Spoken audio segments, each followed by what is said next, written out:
At the timing of this video, it has been a few weeks since the Power Rangers Once and Always trailer has dropped.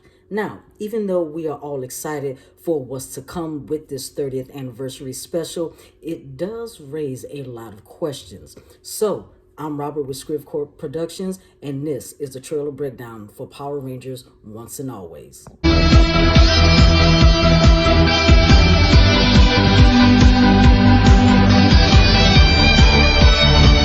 But before we get into the video, if this is your first time here on the channel, thank you guys for coming to spend a little bit of time with me. If you haven't already, please hit that subscribe button. And if you like what you see in this video, please give it a thumbs up, because it does help the channel out a lot within the YouTube algorithm, so that fans like you will be able to find my channel and videos just like this. So with the Power Rangers Once and Always trailer, we officially know the synopsis of what is going on. Now, the thing is, when it comes to the main villain of this 30th anniversary special, we are going back, I guess you could say, down a nostalgic road, because Rita Repulsa is back. Now, these is where the questions come in at. We do see that she is now a robotic version known as Robo Rita, but if you guys recall, back in Power Rangers in Space with Countdown to Destruction Part 2, after Andros cracked Zordon's tube and the Z-Wave went throughout the whole universe, I guess you could say, Lord Zed as well as Rita, they were purified. Now, the thing is, later down the line, it was stated in Power Rangers Mystic Force that the Mystic Mother was Rita Repulsa, now using her powers for good. So just exactly who is Robo Rita? Because in the trailer, she does say, after all these years, I found a new body. So where is this Rita coming from? Who exactly is she? Now, also looking at who and how she is, we can tell that she has some Machine Empire designs and whatnot to her face. So was there any remaining members of the Machine Empire that found a way to bring her back, or what is going on with this? I'm actually curious to see exactly how they're going to go forward with this when it comes to Rita, because if you guys recall, back in Power Rangers Dino Fury, I forgot this monster's name, but he did go back into the past and pull Lord Zed from his prime. Now, there's a specific YouTuber, I'm not going to say his name, but he keeps saying that Lord Zed was cloned, but what he missed was the fact that this Lord Zed was pulled from his prime from the past. So this Lord Zed was basically the Lord Zed from the beginning of season 2 of Mighty Morphin. He's not a clone.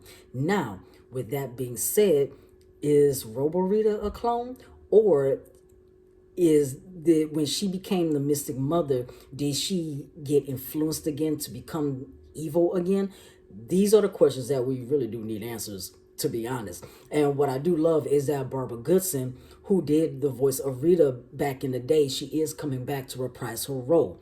Now, where the story gets interesting at, of course, everybody knows within the Ranger Nation that the actress Thuy Trang, who did play Trini Kwan, did pass away to a tragic car accident in 2001. So they are paying tribute to the actress's death in this 30th anniversary. Now, where they're going to pay the tribute at is that Rita fires off pretty much like a spirit bomb and everything. I mean, you know, anime, whatever. But charges an energy attack, fires it off, that basically specifically for Billy. But Trini sees it, and from the way the camera cut, we basically put it together that Trini basically took the blow, and that's how, you know, she basically sacrificed herself. And so then we're introduced to Min, Trini's daughter, played by the new actress Charlie Kirsch. And so we see that she's talking to Zach and Billy. Zach lets her know, look, this is Ranger business, let us handle it. But Min blatantly says she killed Mom. Now, the thing is, she didn't say she killed my mom. She said she killed Mom. Now, that kind of that will kind of get you think a little bit. Now, in the Boom Studio comics, it was noted that Zach and Trini did have a relationship, but the comics are a different continuity. Once and Always is within the main continuity, I would say. So we don't know if Zach and Trini did have a relationship, because back in the early days of Mighty Morphin, it was always hinted at that Billy and Trini was having a relationship. That is, until Billy, ran off with Sestra from Aquatar. Now, a few other questions and everything that I specifically have is that, okay, if Zach and Trini didn't have, or if they did have a relationship, is Min their daughter? Or if not, what's not to say that all the Rangers, after they had given up their powers and was no longer in active duty, they, had lives of their own, they got married, or, something like that. They had children, so their children grew up together knowing that their parents were former Power Rangers.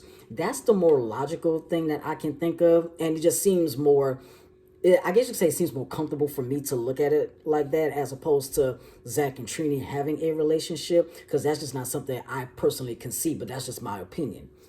Now, how Min gets the powers of the saber-tooth tiger, that has yet to be explained. We already know that because of the morphing grid, powers can be restored, so we can just think that that's how they're going to do it, and that's how Min gets her powers to avenge her fallen mother. Now, Richard Horvitz, who is the original voice of Alpha 5, he is coming back to basically reprise his role, and it is good that we are getting original cast members back. Now, the thing is, we have Billy, we have Zach. The only people that we don't have is Tommy, as well as Jason, and then Kimberly. Now, of course, behind the scenes, Austin St. John was going through a few legal troubles when they started filming Once and Always, so we know that he wasn't going to be in. Amy Jo Johnson, a lot of fans thought that it was because of money, but Amy did have to come back and say, no, it was never about money. Maybe I just didn't want to come back and do it, which she had that right, because she just didn't want to fit the role of being a Power Ranger her entire life. But then also Jason David Frank, who is better known as Tommy, he did let everyone know that he wasn't coming back. He was done with being a Power Ranger. He had bigger and other things that he wanted to focus on. So, but we also know that because of the untimely and unfortunate passing of Jason Frank, that Once and Always is also going to be a tribute to him, as well as Twee Trang. Now, how they're going to fit all of this in, we have yet to find out, because the whole fight scene of all 6 Rangers, we don't know if that's a flashback or if it's in present time, how that's going to happen, because we do see the Mighty Morphin Green Ranger. But only Kat and Rocky were called upon, next to Billy as well as Zach.